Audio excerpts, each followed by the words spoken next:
All right, in this video, I will continue with the lesson 2.2.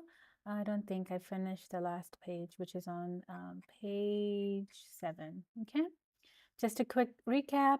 We talked about the different ways that we can write linear functions as an equation, which is y equals slope times x plus the y-intercept. Then we talked about table of values right here, the graph, and then using verbal and then translating it, okay?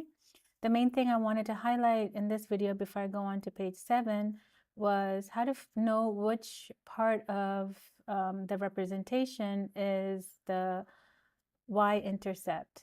Remember, in an equation, it's your constant, the number by itself, right there. In a table of values, if you see where you have x is 0 and y is 3, that's your y-intercept at 3. On a graph, you just look for where the graph crosses the y-axis, right here. And then right here, for when you have verbal, it's basically the number that is like the flat fee or the initial value, the number that's constant and doesn't change. The other number would be the slope, okay? All right, I'm going to jump to page 7 and go through these examples. It says a bus tour company charges a flat fee of $100.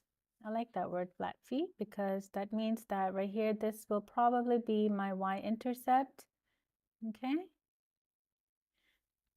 And for each tour, plus $20 for each participant, okay? So anytime you see the word like for each or the word per, things like that, this represents the slope, okay? You don't want to write that. So this number represents the slope. Okay, we just need these two numbers to be able to build our linear equation. Okay, all right, so whenever we're asked to write an equation, we like to start off with our form of y equals mx plus b. We'll talk more about this in the next lesson. But for now, we just need to replace the slope. So the slope is $20 per for each participant plus the flat fee of $100. Okay. How much would the tour cost for 12 people? So basically what this is saying is the X here represents the number of people or participants, right? So we're on this case, they're telling me that the X is equal to 12. Okay, so what I'm going to do is I'm going to take my equation, y equals 20 times x. So I'm just going to put some parentheses plus the $100 flat fee. Okay, well, we said that there are 12 people, so I'm going to go ahead and plug that in. And then I'm going to just calculate this. Let me bring up Desmos. All right, in Desmos, I'm just going to do 20 times 12 plus 100. The parentheses just represents multiplication. I'll show you. It's the same if you do it like this. 20 times 12 plus 100. Got the same thing. Anyway, so it's going to cost, it's going to cost $300, what was it? $340. Okay, so the total cost would be $340 for 12 people. Okay, all right, let's look at the next example. Again, remember the key here is to find the slope and then find the y-intercept.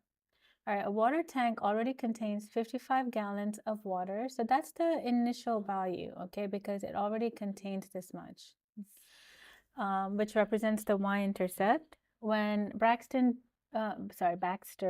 begins to fill it, water flows at a rate of 8 gallons per minute, okay? So I have my slope, which is 8 gallons per minute. And then I have my y-intercept, which is 55 gallons to start off with. So my linear function would be y equals my slope times x plus my y-intercept. Okay? All right, fill the table of values. All right, so right here, these are my x values because x represents the minute, right? 8 gallons per minute, so 8 gallons times however many minutes we have.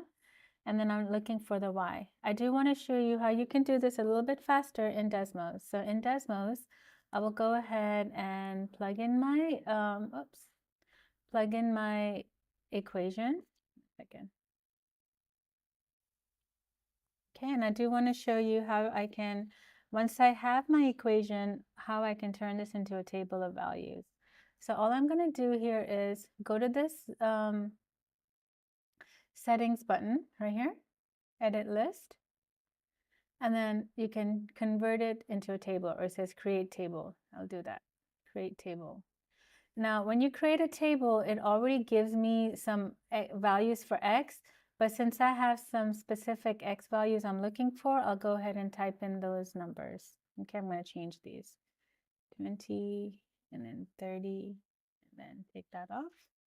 All right, so there are my y values right there. So I have 55, 135, 55,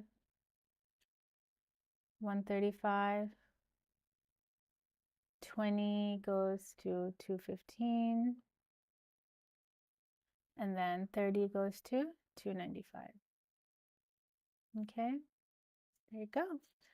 And just a quick note here, notice that when we have an equation, we know that this is my y-intercept, and when we have a table, it's the 55 comes from when your x is 0. Okay, so those are the two things. And also one more thing, since I have the graph here, let me just show you. There's the y-intercept at 55 as well. Okay. All right, the next part says find the volume of water in the tank at 120 minutes. Okay, so which means that basically when your x is at 120 minutes, what is your y? I can do it this way, which is just basically plugging in 120 here and then finding that out. Okay, so 8 times 120 plus 55, which is 1015. Or if I want to use the table as well, that will give me the same number. Okay, 1015. Or you can plug it into our equation. Okay, so 1015 volumes, so gallons of water.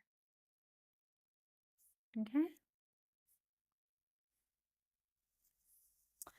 All right. Thanks, guys.